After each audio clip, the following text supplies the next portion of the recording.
Hi and welcome to video 3 on how to build an electric RC plane from plans. Today I'm going to be talking about some of the tools you're going to be needing in order to construct the plane from balsa wood. One of the first things you're going to need is a good table. Nice, solid, flat surface. Some people prefer a surface that is a little softer so that they can actually put pins through the plan in order to hold the wood in place. I prefer just a nice, solid, flat surface, and often just use weights and ties in order to hold the wood on. So, tools themselves, get yourself a fairly decent pencil. I use a 3H. Be careful when using it on the balsa wood. Balsa wood is very soft and it does have a tendency to score the wood or mark the wood, so always be gentle using that. Otherwise, just use a biro. This standard pen can leave very good, clear, defined marks on the wood without actually damaging the wood itself or cutting into the grain. Get yourself a good sharp craft knife.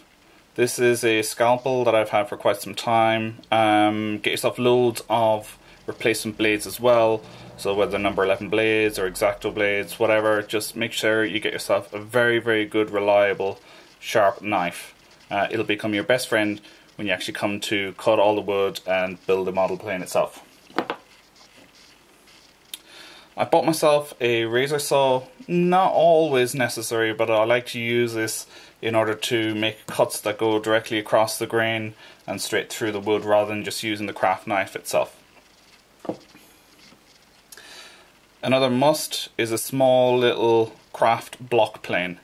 Again, make sure you have plenty of replacement blades for it, and make sure it's set so you can get nice curls of balsa wood each and every time you do your plane. Quick tip, when leaving your plane down, don't leave it like that because your blade is actually in contact with the surface. Always leave it on its edge and that'll make the blade last longer. I've also got myself quite a number of small little clamps. Very useful in the assembly process and holding everything together, so make sure you get yourself a load of those.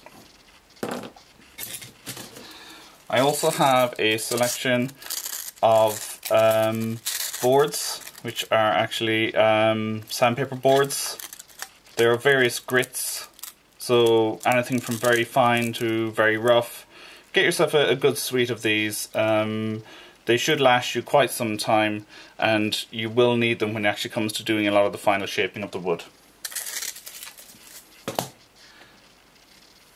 Also get yourself a good set square or tri-square. Very handy when it comes to the assembly process. Everything needs to be square and checked. It doesn't have to be anything like this, but a standard plastic set square will do the job as well. Right, when it comes to woods, standard wood glue. PVA wood glue is for me the best in doing most of the construction work. In addition to that, I've also got a 5-minute epoxy and a 30-minute epoxy. Again, very good in the assembly process when you need to stick everything together. Make sure you've got a good strong bond, but also need to have the time in order to make the final adjustments before your glue cures off. And finally, CA, super glue, cyanocrylite, whatever you want to call it.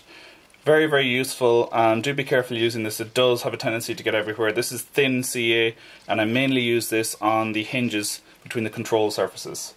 So that will actually get you through most of the construction process. So if you have these kind of suite of tools to hand, you're ready to go. See you in the next video.